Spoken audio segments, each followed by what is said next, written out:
Grab your popcorn, rip that ticket, get in that seat, lickety-split.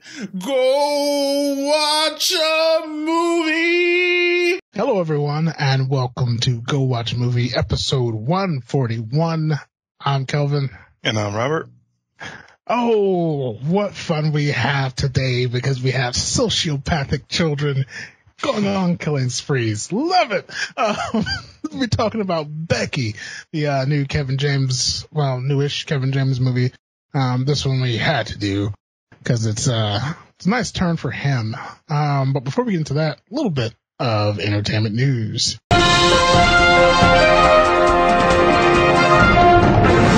First and foremost here, I am immortal. No man can be my equal. The Highlander reboot is still very much happening by the director of John Wick, all the John Wicks. He's in charge of that, which gives me a little hope because I was at first not the most excited person in the world to, such a famed film being rebooted and remade. Still not the biggest fan of remakes, but if somebody's going to do it, hey, who knows what he can do with the magic that he does with John Wick. What do you think, sir? Yeah, okay. I'm still all about the original. I really even didn't get into the TV show. I watched it, but it just wasn't there for me. I like the original. But that's because I'm old. Yeah, the original film, even the sequels didn't really hold a candle to the original. That second one is like supposedly one of the worst in the list of like worst movies ever, but still, it's like. Yeah, even with the Wick name attached, you don't think? I think I want to judge it for its own thing. I'm not gonna throw Wick into it. Gotcha. I want to judge it for its own. We know he can at least do the action. Yeah, but it takes more than action to grab me, though. Yes, It's got to have that certain something. I don't know what you call it, but whatever that is. A good story needs to be in there. It needs the hints of comedy that the original had. Yeah, Cunning McLeod of the Clan McLeod. Yes, they will improve on the accent of the main characters in the first movie, but other than that, I don't know. We hope. Yes. Like who do you think would be a good new Highlander? That's a tough one because I immediately think I would want somebody that looks like the original guy, but then I think about it like maybe I don't. So maybe I want somebody completely new. So then it could be anybody. Yeah. I mean, and you think foreign or you think American going foreign? Do you think just American? I don't think it has to. I do like the idea that they did in the first one was they gave him a funky accent, or the guy gave himself a funky accent, however it goes, so that you couldn't really tell where he came from. Yeah. Because he was basically from everywhere, So I do like that aspect of it, and I wonder if they could attempt that again, but this time make it sound better. I can see if he can bulk up Chris Pine or Captain Kirk himself. Okay. Never seen him with long hair, but I don't know. I think I have a mixed up vision. Like I'm looking at him in my mind and I feel like he has a big head. Does he have a big head? Or is am I not thinking of him correctly? Because with long hair, that just makes his head bigger. It does. I can't really see the size of his head when I see him. So. I think it's just my mind. It's messed up, so I'm seeing a big head. Gotcha. Well, look at me. I got a big head, so I can't help it. It's decent size, I guess. It's a big head. Moving on here. So there is fallout with the Snyder Cut.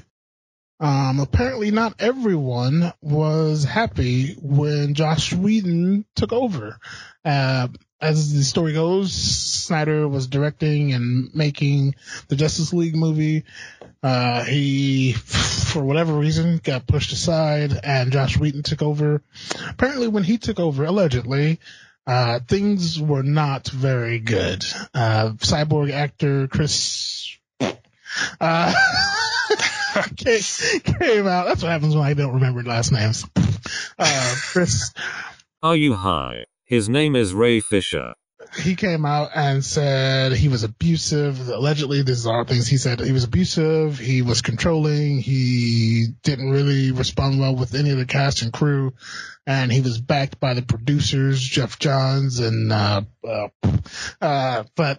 it was, and then there's a video now of him at a con and sitting next to Jason Momoa, and he's just like, yeah, I'm actually pretty darn happy now that the Snyder Cut's coming out, because Josh Whedon wasn't that great, and Momoa's just like looking like, like he's not saying a word, because Josh is actually a powerful dude in Hollywood, so just kind of don't want to burn that bridge, I would assume. But yeah, hashtag Snyder Cut, it's coming, so we will see if it was really that much of a difference maker, you know? Yeah. What do you think? I mean, we talked about this kind of with Shyla speaking out, you know, like this far removed. Do you really need to say those things? Like, is it really that big a deal?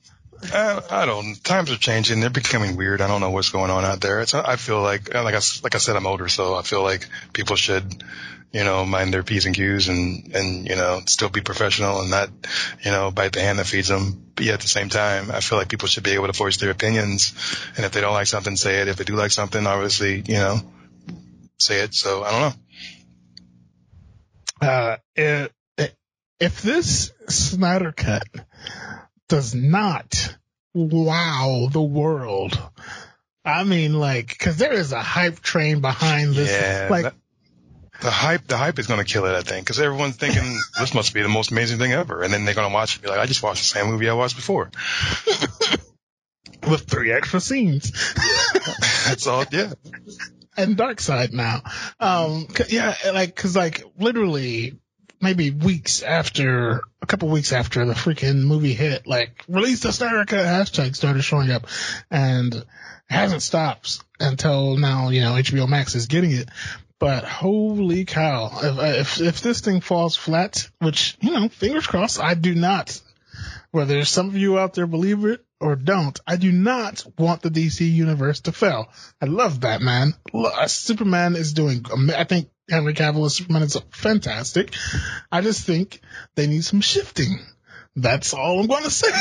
Do you think a Darkseid cameo is really going to change the movie that much? I mean, that's something that should have been. Do you think it should just been like an extra footage on the Blu-ray or something? I mean, do you really feel like that's going to change? So they released a clip of a few of the extra scenes, and like Darkseid standing on in a big old destroyed field was one of those clips, and that felt like you just said, that could have been a Blu-ray extra. If they better have a lot more than that. He looked tiny. Like, Darkseid is supposed to be this big looming. Oh no, they pulled an Apocalypse. Yeah, Apocalypse is supposed to be huge, and then when they made him in the movie, he's like this little tiny guy. Yeah, like he's supposed to be like this Thanos-esque figure. And I hope it's more than just that, you know, cause like you said, if it's just some throwaways that we could have seen on Blu-ray, you know, yeah. and I'm sure they're going to re-release the Justice League movie and make the Snyder Cut an option, but, also, if we're not getting more of what's, you know, like with Darkseid, if we're not getting a movie with Darkseid, I mean, if they're like doing a reboot type thing where they're doing the whole Flashpoint, and who knows, I mean, what direction they're going to go, we may not even get to see, you know, where that pans out to. A definite outcome. Yeah. So it's kind of a mute point. Yeah. I don't know. I'm still on the fence, but I still watch it, obviously, but I don't know. Speaking of other cuts, Midsommar, the director's cut, will be released on Ultra HD. That makes me very happy because it's already a gorgeous movie. So I can only imagine what it's going to look like in extreme high definition. Mm-hmm. Anyway, moving on. That will bring us to Let's Discuss the Showbiz. So piggybacking off of last week, I asked you how you felt about movies opening. I apologize. Movie theaters reopening. I apologize because they're not. Those theaters have been pushed back because the dates for Tenet and I want to say Black Widow, don't quote me on that, have both been pushed back. So theaters are going to push back as well to more get closer to those dates. Mm-hmm. So yeah, sad Calvin. I feel you. Yeah, and I get it, because a couple places are open a little early and are having some issues because of that. Yeah. So, yeah, a intimate setting like the theaters are, it probably is a good move, even though they're not doing it because of COVID. It's probably a good move, Good move to go back. This thing won't last forever. We'll be back rolling like we used to. But people need to give it the time to get there. So let's not rush it. Let's get there the correct way so that we can get back out there and enjoy all this movie stuff. Yes. I'm itching for it. I'm itching for it. Tenet, I think, is the thing we need. And I'm so glad that Christopher Nolan is pushing as hard as he is to make that in theaters, Mm-hmm. Like he wants that to be the first thing you see basically when you get back in theaters. And God damn it, that's what I'm going to try and make happen. Cause, his movies are epic. Like they feel a bit massive, but a lot of it because he shoots on IMAX, but still they feel so massive, and it's just, I think it deserves that. Like I don't even feel right watching some of his movies on TV because I'm like, this should be bigger. You need a bigger TV. That's what the problem is. I need to go rent out a theater to watch this DVD I own of his. Shit. But yeah. So not a lot to be said with that one, which will bring us to trailers.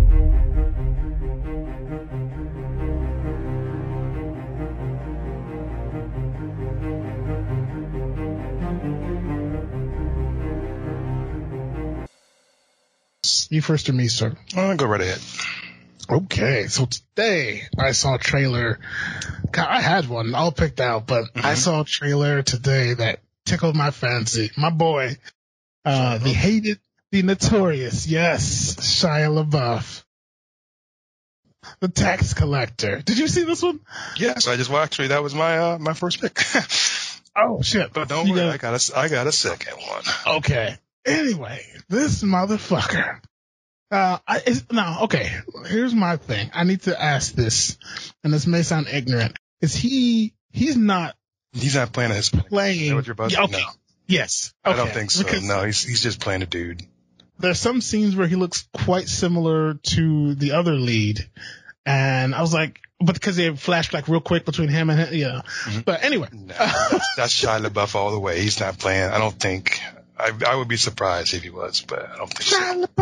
Yeah, that would be pretty stupid to do in this climate. But yes, apparently he is a enforcer, I'm assuming, for Hispanic mob, and he collects the freaking money that's owed. And in brutal fashion, it's almost like a Training Day, but no cops involved. Yes. Like, yes. I felt Training Day all the way through that. Yeah. Yeah, I think it actually was from the guy who did. Yes. Yeah, he and his boss are riding around collecting debts, and oh man, there's certain clips that I wish I memorized the entire. I got a 380 on my ankle, 380 on the other one, 45 on my hip. I'm ready to go. But yeah, in true shot, he's walking that line of, he has these like comedic moments. Brief comedic moments, but then at the same time, the next scene, he looks like he will rip your throat out with his teeth and smile about it. In this trailer, and I freaking loved it. Sounds like it was the perfect role for him. Yeah, something to let him express that crazy. Mm-hmm. And the ending remarks, he's like, open your mouth. And he puts a gun in the guy's mouth, and the boss is like, he will blow your brains all over the place. I don't want that. And Shia's like, I want that. I want that. Such a good trailer. Yes. I'm looking forward to The Tax Collector. That's my trailer. What about you, sir? Well, my secondary is one that I don't like, which is fine. Because we need to talk about this too. Because I feel like it's starting to happen, and it shouldn't just continue to happen. They should do something different. Mine is called Ava. AVA. Oh, yep. And it's got Jessica Chastain in it, who's an extremely talented actress. It's got Colin Farrell. It's got John Malkovich, who does not love John Malkovich. Mm-hmm. But it seems to be a repeat of movies that we've seen already. It's got and it's just like Any Point of No Return, Peppermint, was it Longest Goodnight? They just came out with another one, not Atomic Blonde. There was another one that was just like Atomic Blonde. They just seem to be redoing this similar thing over and over again. And I don't think they're improving on it. I think they're just running it to the ground. Yeah. But basically she's like, she's an assassin, and there's some company out there that takes people out, and she's one of the people that they send out to do it. And she starts talking to the victims instead of just taking care of business. And so they get wind of this, and so they decide to take her out. And then it's her against the world, basically. And I don't know. I just feel like I've seen this movie already so many times that I wish they'd do something different. I don't know why they would think this would be a good idea, especially when it seems so similar. They got a great cast in it too. Even Gina Davis is out, even involved, who for me, like back in the day, was just like one of the female. It's like her and Sigourney Weaver were like the female action stars that always went for. And I think she's just in post production or something like that. But still, she's involved. But I feel like even with all that talent and goodness, it's still the same old thing. And I really wish they would come out with something different. Do you think these producers are searching for a female John Wick? Like all these movies are trying to to find that female John Wick? Maybe. I don't really feel like she's the right choice for that, but no. I mean, just like that genre, because like you said, it just keeps happening, but none of them are catching like John Wick has. I just wondering if they're like everyone's like, oh, we need a female version. Why can't this work? All they got to do is put Halle Berry in there. You already got Halle Berry in John Wick, and all you got to do is do a spinoff with her, and you bam, winner. Don't know why they don't do it. But yeah, I don't know. It's not a bad trailer. It's okay, but like I said, I felt like I've already seen it. It's a brand new movie, and I feel like I've already seen the whole thing. Not just because of the trailer, but because I've seen this movie, like a dozen times. I was the same way. I was the same way. But that will bring us to another movie that I feel I've kind of seen, and I'll get to that. Becky, Watchbot, if you would not mind. Spunky and rebellious Becky tries to reconnect with her father during a weekend getaway at a lakefront house. But the trip soon takes a turn for the worse when convicts on the run, led by the merciless Dominic, suddenly invade the home. It stars Kevin James, Joel McHale, Lulu Wilson and Amanda Brugel. Thank you, Watchbot. Okay, so over the years, and I may even have said it on this podcast, there have been some kids who I always wished, let me restart here. I always wished that Kevin McAllister, a Home Alone kid, would have went that extra mile and killed those robbers. Why do you want children to murder people? I don't understand. Because they were trying to break into his house, and some of those things should have killed them. If you've watched Home Alone, some of those things he did to them should have killed them, or at least left them concussed. But we got a murderous Home Alone. And I'm so happy. We get to see a kid go from, she was always a bitch pretty much, but she had some problems. She goes the extra mile. She sets up some of those little Home Alone traps, and she doesn't stop when they go down. She likes to see the job gets finished. So there were aspects of this movie that I enjoyed. Some I didn't so much, but yeah, it tickled my fancy. What about you, sir? What do you think of this? Yeah, I do have my issues about it, and I will criticize it quite a bit, but it was entertaining, and I did like seeing this particular storyline play out. I will say the strongest part of this movie for me was Kevin James. Yeah. Normally you see him, he's a funny guy.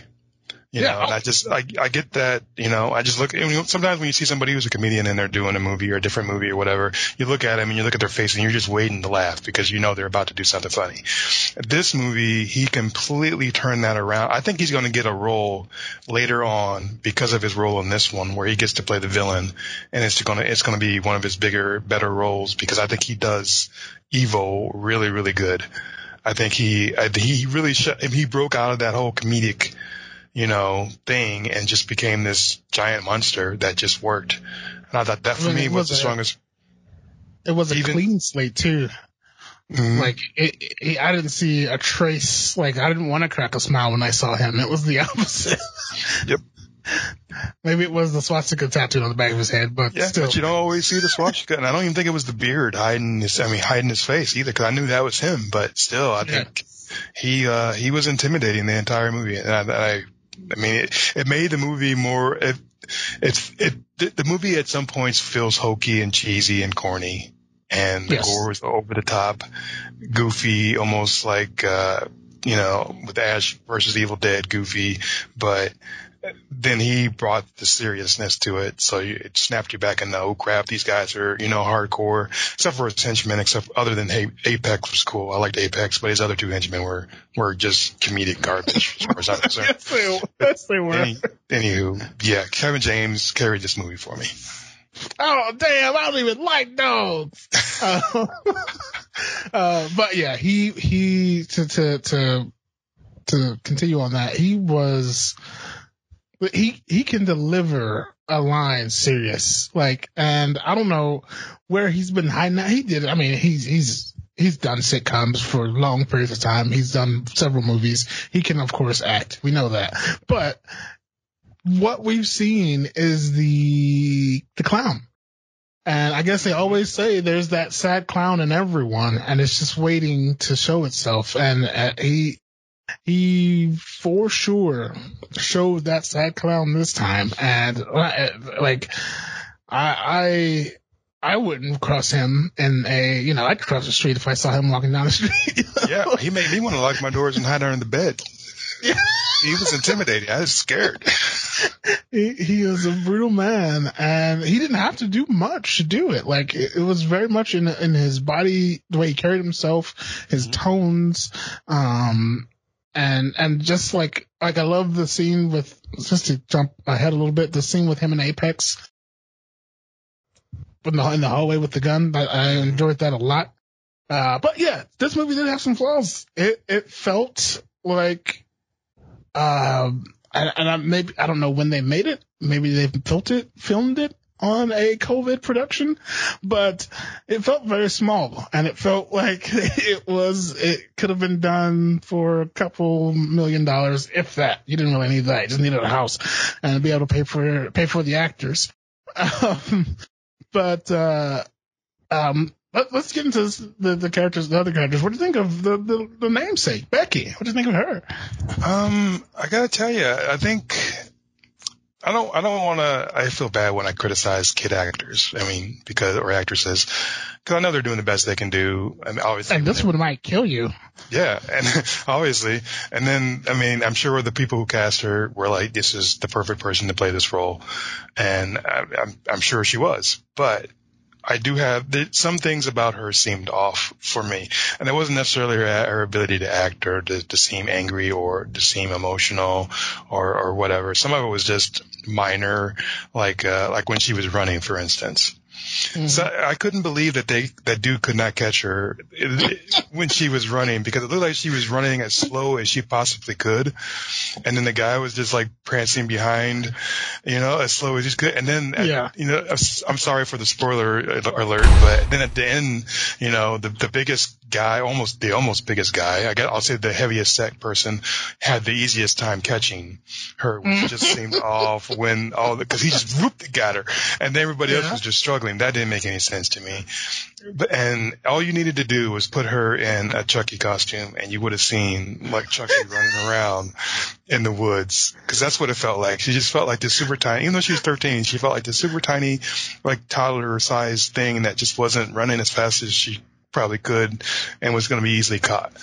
And so that kind of annoyed me. It just felt off somehow. I didn't feel like, that it wasn't like Rambo in the Woods or anything like First Blood, he's really out there and they're really trying to get her. And it felt kind of comical at times. Yeah. And especially when like the scenes at the little clubhouse, mm-hmm. like they went on way too long. It seemed like easy solutions would have been, could have solved those things, but for some odd reason they stretched those out extremely long, and I don't know. Yeah, I feel you there, 100%. Yeah, and then the dad, I think he was almost a non-event for me. I know he has a show on, I think that's several.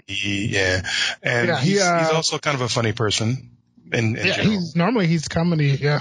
And even though I didn't really feel the comedy oozing off of him in this one, I didn't overwhelmingly feel the seriousness.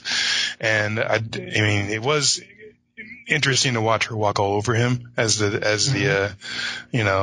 dad, but at the same time, I just didn't feel he was the correct person for the role either. Because again, it brought a level of non-seriousness to the film, even though it wasn't supposed to be like just a horror movie or anything, or like a straight drama suspense thing, but it had those elements, and I just don't think they shine. It was by no means a comedy. It had its moments though, but it just, I don't know. Yeah, Joel, like he did all those years on the Community. He was on the Santa Clara Diet. He has all those comedy shows. So yeah, it was interesting, a very interesting choice to see him play the straight man dad, Yeah, but the girlfriend, or whatever you want to, the fiance, whatever you want to call her, she was great. She brought the seriousness and the emotion, and I felt like when she got shot, sorry, spoilers, I felt all that. I mean, it seemed, realistic, but then like him, it was off a little bit. Even with Becky, it was off a little bit. James, it's like, holy crap. Like I said, lock your doors, hide under your bed. But these two, for some reason, it just, they threw me off a little bit.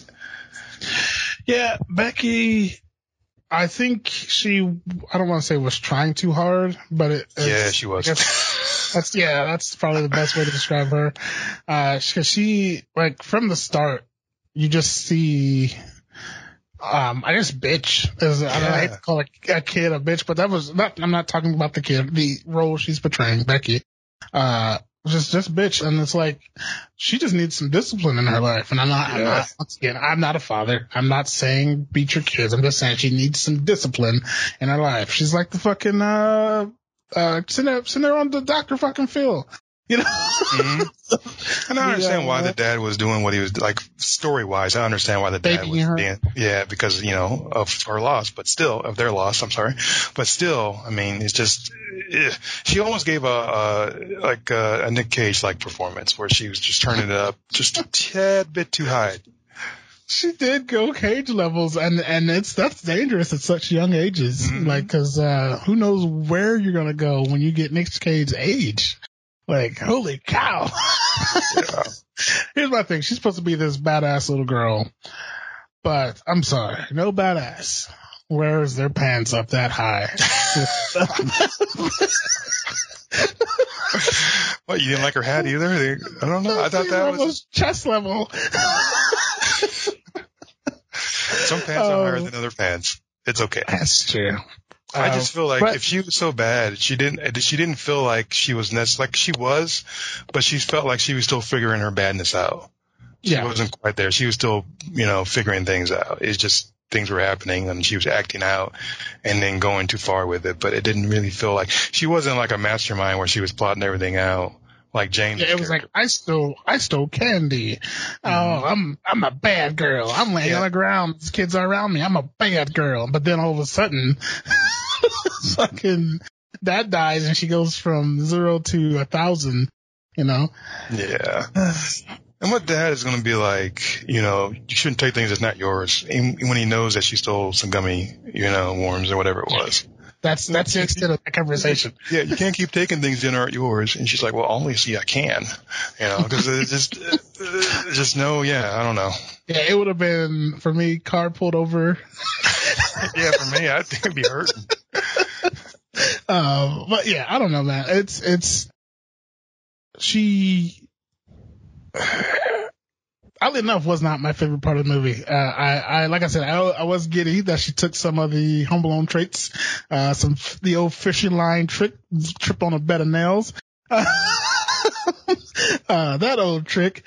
And, here's my thing. So Apex, this gentleman is massive. Yeah. He's one of Kevin James' henchmen. Big fella. You just keep on looking up and you'll see Apex. Big guy. He at one point chokeslams her. Yes. And then punches her in the chest. I'm sorry. She should be dead. But she would have been dead. Yeah, there wouldn't have been any getting up. Yeah. And unless he showed a little restraint there wouldn't have been any getting up. There wouldn't have been any, the chokeslam alone probably would have broke her spine. Then the fact that he fucking hammer fisted her chest, it's just game over, man. He wasn't the only one to do that to her either. I mean, as far as body slamming, she gets body slammed later in the movie. So she's a tough cookie, I guess. But I gotta say, I really enjoyed her follow-up, because she hurt those guys, these henchmen, and I won't say get into all of them, but she hurt these henchmen, and that was not enough. She followed through until they were dead. All of them. If you want to get into it, we can. But the kills, I so appreciate the gore. It was, whoever did the gore in this, good job. But the kills were slow. They lacked something that would make me afraid. It's like I saw the kill coming and then I had to wait for it like a really long time. Like when she's in the boat, it was the slowest boat ride in history to murder somebody. And then with the four-wheeler in the lawn. Power scene? Yes. No!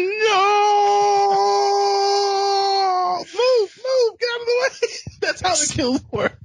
All of them, even on the four-wheeler. It was the slowest four-wheeler ride ever. And then he just lays there for it. So it doesn't make, I don't know, some of those kills. And I guess the one when she jumps off, I don't want to give them all away, but there's the one with the ruler. I felt like as she was doing what she was doing, that would have snapped. Yeah. So it seemed off. Like all of it just seemed, not to mention, none of these grown men can overpower, except Apex, can overpower a little girl. Mm-hmm. Like, I don't care how fucking bestial she's going. Like, cause that was her go-to. Jump on your back like a spider monkey and step. But like, none of them have the right sense of mind to, I wish they would have taken it a darker direction. Mm-hmm. Somehow, like just, she should have been more methodical. That's the problem. She was too primal. I think they should have slowly showed us how evil she actually was instead of just being, she's, a troubled child going through a situation. And then, they should have been like just flat out, this was the thing that snapped her. And then when she went, she goes full on sociopath, and that would have been more rewarding than this goofy kind of acting out thing that they did. I don't know. I just feel like if they would have went a darker route, I think it would have been a better movie. I'd say that it wasn't. Sorry, go ahead. Not to say that it wasn't entertaining. It would have been even better. With the kills being so slow, I think if they made her movements like her more calm and less emotionless or emotionful, I guess. Less emotional, because she wasn't a true sociopath because she was clearly just angry. So if she would have just like been like methodical with it, I think that would have helped as well. Like I know you would have had to rewrite some of those kills, but like just a slow, kind of almost Kevin from Sin City. That kind of, I think that would have been such a better thing for her. I thought we were going to be in for a treat when she like walkied him and she's like, the ones with this girl, and she told him a little story, about, when she's good, but when she's bad, she's just horrible. I was hoping it was going to be like her just terrorizing these guys, but it wasn't. It was just her running away and being lucky, and then having those guys separated and then being stupid, and then ended up, falling for little traps and then dying. It wasn't as terrorizing as I was hoping. I thought Becky should have been just monster of a person who just really went the extra, mile to destroy these guys. But instead it just seemed very, very Home Alone. Yeah. It didn't, I wanted more. I wanted more dark. I wanted darker. Like what was the movie with Macaulay Culkin? Like The Good Son, is that it? Or The Good Child? Or something like that? Yeah. Something just a little bit darker. I mean, still you got this kid who he was just, beating up some bad guys because they broke into his house, but now he's murdering folks, It's just, you could have gone darker and it still would have worked. I mean, I think it would have been better. Yeah, I like how we just broke the fourth wall of Macaulay Culkin movies. Just merged Home Alone with The Good Son. Boom! Perfect movie. That's Becky 2 right there. Becky 2, the Electric Boogaloo. And you could. I mean, they ended in a way where you think there could be more, but I don't know if I want to see it. There's no way. How does she they zoomed in on the key at the end and her being all bad, but what does that key do? How's she ever going to find out what that key does? Like what we have no idea. But yeah, you have Rotten Tomatoes pulled up, good sir? I do. And the tomato meter is a 69%. Nice little tomato 69, there. Dude. Yeah, 69. They like it. And then the audience score is a 66. Wow. So yeah, people enjoyed this movie. I can't fault them for it. I enjoyed it. I was entertained. So for sure, a good popcorn movie. Yeah, I have my issues with it, but some of the issues I had with it actually made it enjoyable because I was just not necessarily making fun of it as I was watching it, but I was just like, oh come on, she could run faster than that. But it made it entertaining. Yeah. Go watch it out for you. I gave it a go watch for entertainment value. Don't expect anything that's going to give you nightmares. Other than Kevin James. Yeah, definitely. Yeah, grab your popcorn, grab your soda, grab the fam, and okay. I don't know if grab the whole family for this one, but all right. Yeah, don't give little kids an idea. Yeah, get little Billy, get little Susie, put them on the couch with you. Say, this is what you don't do. Yeah, definitely. Not definitely, but yeah, check it out at your leisure. There's no rush for this one. Well, where you can find us, GoWatchAMovie.com, the one-stop shop for all things entertainment. The trailers are there, the news is there, and more news is there. On YouTube, we have the YouTube show where you can see the visuals to the podcast, and I'll try and make that fun by adding a little extra stuff to it. Anywhere you can find a podcast, and all of the socials, Twitter, Facebook, Instagram, and that's all. And that's all for this week. I'm Kelvin. And I'm Robert. Go watch a movie. Grab your popcorn, rip that ticket, get in that seat, lickety-splicket. Go watch a